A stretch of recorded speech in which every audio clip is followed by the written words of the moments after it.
So in the interest of time, I'm just going to ask some yes or no questions. If you'd answer yes or no, I'd appreciate it. First, yes or no, have you subjected any of these individuals to any disciplinary action?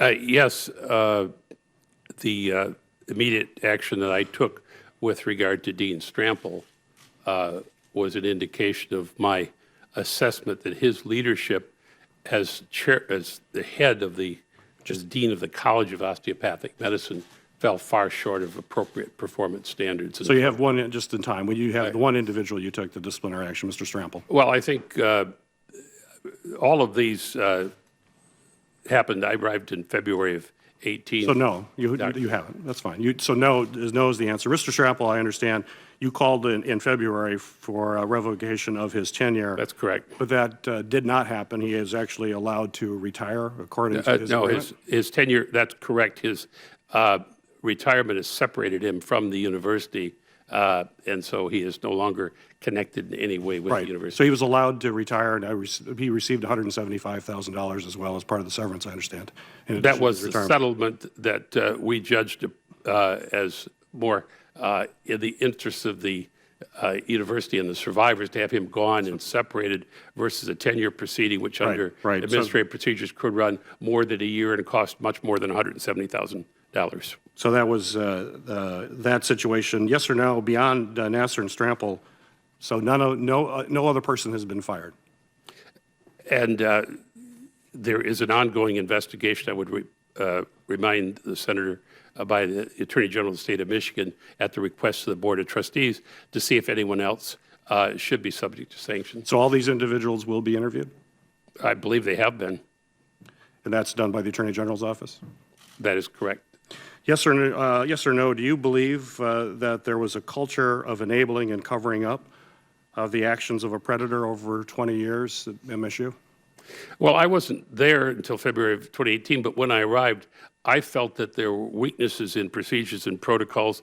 I felt that the shared governance model at the university didn't lead to specific accountability, and so I thought those weaknesses... So there were problems. I need to keep moving if I could, President. Okay, but I will try to, if I can't answer the questions, if I'm not allowed, but... Well, it was a yes or no, and if you were not there, you think, yes, there were some issues. You answered Well, there are issues, for sure. So you answered it, yes. Do you believe there's a job is to instill trust? Oh, absolutely. I think trust is done by accountability and people accepting responsibility for their roles, be that as someone in charge of compliance in a medical school or someone in charge of assuring that an investigation is done properly at the police department. And I appreciate that. In addition to the making sure there's accountability, it's also the people you put in place to instill trust.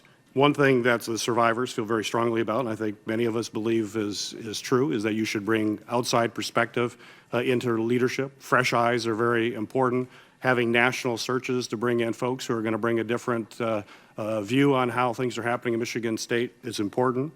We have seen you have pledged, or you pledged to do that for a national, or for your athletic director, have a national search. That didn't happen. You hired somebody from within the university. You also hired a head of the Office for Civil Rights and Title IX, someone who was actually assigned to defend Michigan State University against sexual assault lawsuits, as opposed to being someone traditionally in many universities, someone who works with diversity and working with students and is really a defender and a champion for students as opposed to the university. So I think for what came out very clear to me is, in addition to some of your hiring decisions that I mentioned briefly, your lack of empathy and respect to survivors, especially for Kaylee Lawrence, which I think Senator Blumenthal in your remaining time, we're going to ask more questions about that.